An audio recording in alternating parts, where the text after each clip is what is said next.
सुस्वागतम मित्रमंडळींनो, तर आपल्या चॅनलवर नवीन असाल तर चॅनलला सबस्क्राईब करा। आजच्या भागामध्ये आर्यन इकडे डॉक्टर बनून आता मंजूकडे आलेला असतो मंजूला भेटण्यासाठी, आणि आता तो मंजूला त्रास देण्यासाठी तिथे येतो। नक्की काय ट्विस्ट घडलाय ना, बघायला व्हिडिओ शेवटपर्यंत बघत राहा। तर इकडे आता जो सत्य आहे तो मंजूला घेऊन घरी येतो। घरी आल्यावरती आता मम्मी साहेबांना त्या तयारीत असतात। सत्य म्हणतो, तुम्ही का तयारीत होता? तुम्हाला कसं काय कळलं मी वाघमाऱ्यांना घेऊन येतोय? तर आता ते म्हणतात, आम्हाला जयदीपनी सांगितलं त्यामुळे आम्ही तयारीत होतो, असं मम्मी साहेबांच्या स्वप्नात त्या म्हणतात। मंजूची आरती वगैरे होतात, मंजूला घरात घेतात, आणि आता मंजू घरात आल्यावरती इकडे आता मंजूला त्या रूममध्ये नेतात। मंजूसोबत एक नर्स आलेली असते। मंजू रूममध्ये जाऊन बसते, आणि आता लगेच मंजू ते बसलेली असते तेवढ्यात तिला आता तिथे पाणी प्यायचं असतं, पण तिथे पाणी द्यायला कोणी नसतं। तिच्याकडून तो ग्लास खाली पडतो आणि फुटतो। तेवढ्यात सत्य पळत येतो आणि आता म्हणतो की काय झालंय वाघमारे तुम्हाला? तर आता मंजू म्हणते की हे बघ ना सत्य, आम्हाला पाणी प्यायचं होतं।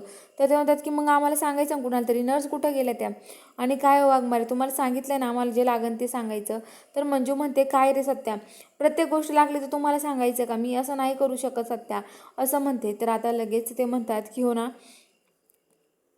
तर इकडं नर्स येते। नर्स म्हणते काय झालं? तर आता ते म्हणतात, नर्सला म्हणतात लक्ष ठेवत जा ना तुम्ही।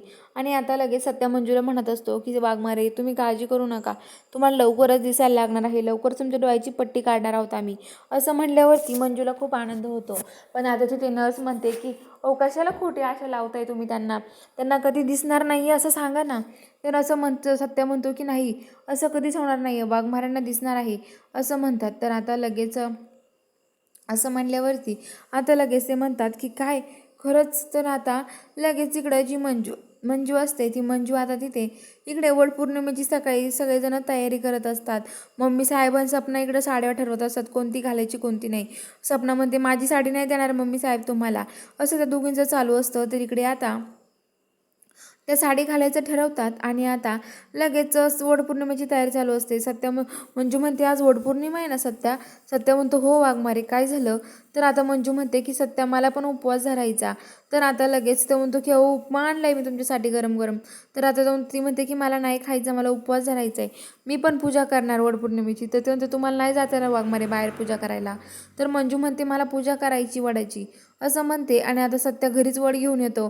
घरीच आता मंजू पूजा करते वडाची, आणि फेरे मारत असतात। तर मंजू म्हणते एक फेरा विश्वासाचा, एक नवरा बायकोच्या नात्याचा, असं ते म्हणतात, आणि असे 7 फेरे मारतात।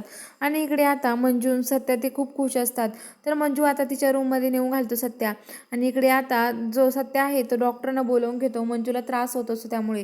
तर डॉक्टर तिथे येतात, मास्क वगैरे लावलेलं असतं, आणि सत्या रूममध्ये येतात, आणि सत्याला म्हणतात तुम्ही बाहेर जा ना, कोणतरी बोलवत आहे तुम्हाला, असं म्हणून काहीतरी कारण सांगून सत्याला बाहेर काढून देतात। आणि ते डॉक्टर येतात मंजूकडे, आणि मंजूजवळ आल्यावरती तो आता मास्क ते काढतो आणि म्हणतो की ओळखलं का मंजू, मी तुझा डॉक्टर? तर आता मंजू म्हणते तुला कुठेतरी आवाज ऐकल्यासारखं वाटतो, आर्यन तू?